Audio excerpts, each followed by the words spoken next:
5 సంవత్సరాలుగా ఏదైతే గనక అమరావతి ప్రాంతంలో అభివృద్ధి లేకుండా ఆగిపోయింది అంటూ తెలుగుదేశం పార్టీ నాయకులు కానీ కొంతమంది సామాజికవేత్తలు కానీ చేసిన వ్యాఖ్యల్ని పటాపంచలు చేస్తూ అమరావతి రీస్టార్ట్ ప్రోగ్రామ్ అయితే కనుక స్టార్ట్ అయింది. అసలు ఎలా చూడాలంటారు ఈ రీస్టార్ట్ అనే ప్రోగ్రామ్ని? అసలు ఎలా చూడాలంటారు? అమరావతి పునః ప్రారంభం జరగడం అనేది ఆంధ్రప్రదేశ్ యొక్క 5 కోట్ల ప్రజలు ఈరోజు ఆనందం వ్యక్తం చేస్తూ ఉన్నారు. అసలు రాజధాని ఎక్కడ చెప్పుకోలేని పరిస్థితులు మన బిడ్డలు కూడా ఎంతో ఆందోళన చెందారు. ప్రజా ప్రయోజనాల కోసం పాటుపడేటువంటి తెలుగుదేశం పార్టీ మన ముఖ్యమంత్రి వర్యులు నారా చంద్రబాబు నాయుడు గారు 2014లో గెలిచిన తర్వాత ఇదే మోడీ గారిని తీసుకొచ్చి ప్రారంభించడం జరిగింది. మనం ఆ రోజున తాత్కాలిక భవనాలని చెప్పని చంద్రబాబు నాయుడు గారు చెప్తే దాన్ని వీళ్ళు అబద్ధాల ప్రచారం చేసి తాత్కాలిక రాజధాని అని చెప్పని మాటలు చెప్పి దాన్ని డైవర్షన్ చేసి 3 ముక్కల ఆట ఆడినటువంటి జగన్మోహన్ రెడ్డి ఈ రోజున మళ్ళీ పునఃప్రారంభం అయ్యేటప్పటికి అతను తట్టుకోలేకపోతా ఉన్నాడు. ఒకటి, మనం ఒక సొంత ఇంటి కళ నెరవేరాలి అంటే సిమెంటు వేసుకోవడానికో లేకపోతే పనులు చేసుకోవడానికో మనం అక్కడ ఉండటానికో ఒక చిన్న ఇంటిని టెంపరవరీగా ఏర్పాటు చేసుకొని మనం ఇంటిని కట్టుకుంటాం. అలాంటిది రాజధానిని ఆ రోజున మనకున్న రాజధాని హైదరాబాదు తెలంగాణకి ఇచ్చి మనం కట్టుబట్టలతో ఇక్కడికి వచ్చిన తరుణంలో ఆ రోజున ముందు భవనాలు ఏదైతే ఉన్నా టెంపరవరీగా మనం ఆఫీసులు ఏర్పాటు చేసుకోవాలి, పాలన సాగించాలి. కాబట్టి ఆయన టెంపరవరీ భవనాలు కట్టి రాజధాని ప్రాంతంలో ప్రణాళిక అంతా ఏర్పాటు చేసుకొని ఆ తర్వాత కనువిని ఇరుగుని విధంగా ప్రపంచ స్థాయి రాజధాని నిర్మాణం చేయాలనే ఉద్దేశంతో 1000 కోట్ల నిర్మాణం చేసి డిజైన్ చేసి బ్రహ్మాండంగా ఆ రోజున అందరిని కూడా పిలిచి ఆహ్వానించి ప్రక్రియ స్టార్ట్ చేయడం జరిగింది. దాన్ని ఏ విధంగా నాశనం చేయాలి, ఏ విధంగా ఇబ్బంది పెట్టాలి, ఏ విధంగా రోడ్లు తవ్వకెళ్ళాలి, కట్టిన ఏదైతే భవనాలు ఏవైతే ఉన్నాయో అవన్నీ కూడా గ్రాఫిక్స్ అని చెప్పని ఉత్త మాటలు, కళ్ళబొల్లి మాటలు, శ్మశానం అని. అసలు నువ్వు ఈ రోజున రాష్ట్రానికి రాజధాని తలమానికం, అసలు రాజధానిని అసలు శ్మశానం అని మాట్లాడావంటే అసలు నీకు మీ నాయకులకు కానీ మీకు కానీ అసలు ఎలా మిమ్మల్ని వర్ణించాలో కూడా మాకు అర్థం కావట్లేదు. కాబట్టి ఏది ఏమైనా ఆంధ్రప్రదేశ్ ప్రజలు 5 కోట్ల ఆంధ్రప్రదేశ్ ప్రజలందరికీ కూడా మంచి రోజులు వచ్చినాయి.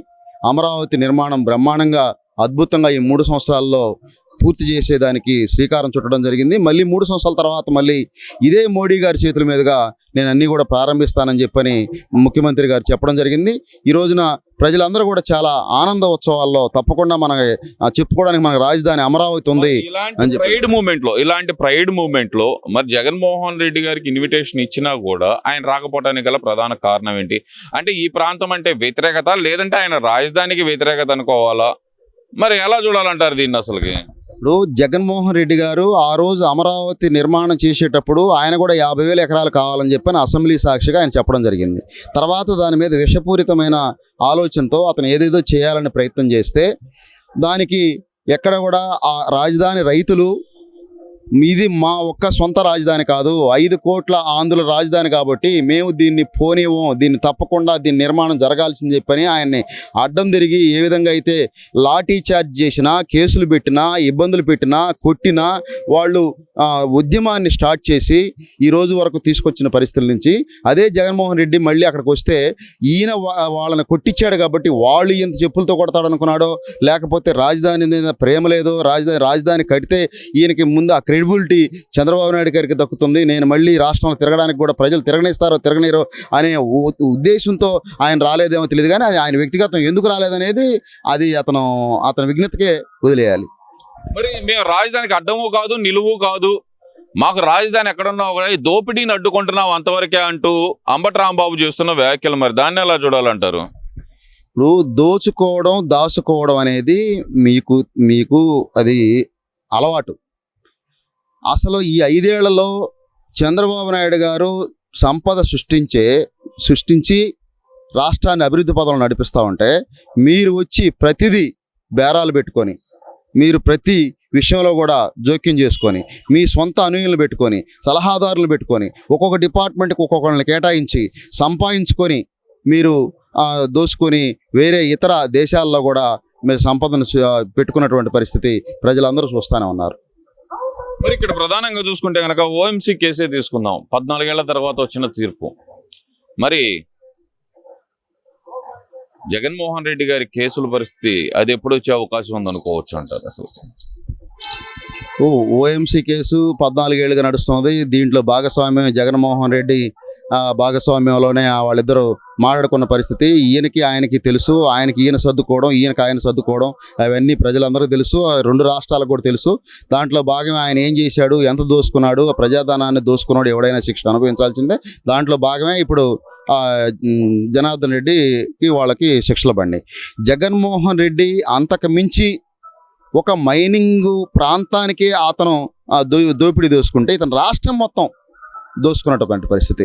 అంటే ఆర్థిక నేరస్తుడు అనేదానికి మన భారతదేశంలోనే ఎంతకంటే ఆర్థిక నేరస్తుడు మనం చూడబోం. తప్పకుండా అంతకుమించి ఇతనికి జైలు పడితేనే ప్రజలు హర్షిస్తారని చెప్పి ఈ సందర్భంగా తెలియజేసుకుంటాం. సాధ్యమయ్యే పనే అంటారా? ఎందుకంటే 11 ఏళ్లగా బెయిల్ మీదే ఉన్నారు జగన్మోహన్ రెడ్డి. మరి ఇది సాధ్యమయ్యే పనేనా? ఇప్పుడు రీసెంట్గా చూస్తే గాలి జనార్దన్ రెడ్డి అయితే గతంలో 2-3 సంవత్సరాలు జైలు చేసిన పరిస్థితి. ఈయనైతే 16 నెలలు మాత్రమే జైలు చేసి వచ్చారు. మరి బయటకు వచ్చిన తర్వాత 11 ఏళ్లుగా బెయిల్ మీదే ఉన్నారు. ఇప్పటికే ఆ బెయిల్ మీద వెకేట్ పిటిషన్లు కానీ ఏమి సిబిఐ వేయకపోవటాన్ని అసలు ఎలా చూడాలంటారు? అదే మాకు అర్థం కావట్లేదు. ఇప్పుడు ఎక్కడా కూడా చట్టంలో ఒక 16 నెలలు జైలు చేసి వచ్చిన తర్వాత తప్పకుండా మళ్ళీ కోర్టుకు అటెండ్ అవడం జరుగుతుంది. దాని తర్వాత విచారణ జరుగుతుంది. అది శిక్ష పడకపోవడం అనేది పక్కన పెడితే ఇతను చేసినటువంటి నేరాలు ఘోరాలకి 100కి 100 పాళ్ళు శిక్ష పడాల్సిందే. కానీ అతను ఎందుకని కోర్టుకు అటెండ్ అవ్వట్లేదు, ఎందుకని ఈ విధంగా జాప్యం జరుగుతుంది అనేది చట్టాలుని మనం గౌరవిస్తాం. చట్టం తనంతటా తను పని చేసుకుపోద్దని చెప్పని కూడా మనం అందరం నమ్మాలి. ఆ చట్టంలో మరి ఏమి లొసుగులు ఉన్నాయి, ఏమి ఇబ్బందులు ఉన్నాయి, ఎందుకని ఈయన ఒక ముఖ్యమంత్రిగా చేశాడు కాబట్టి ఆ రోజున అతనికి ఇచ్చినటువంటి సవరణ ఏదో ఇచ్చినప్పటికీ ఈ రోజున ఆయన సామాన్య ఎమ్మెల్యే కాబట్టి తప్పకుండా దాని మీద విచారణ జరుగుతుంది.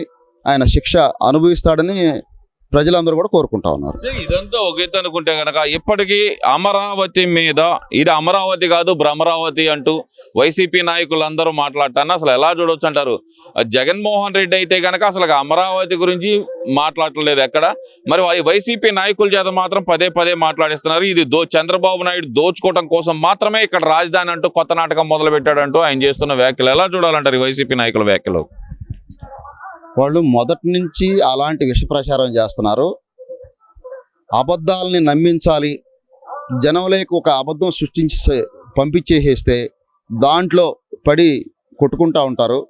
కాబట్టి మనం అబద్ధాలను నమ్ముకున్నాం, అబద్ధాలను నమ్ముకొని ఆ రోజు అధికారంలోకి వచ్చాం.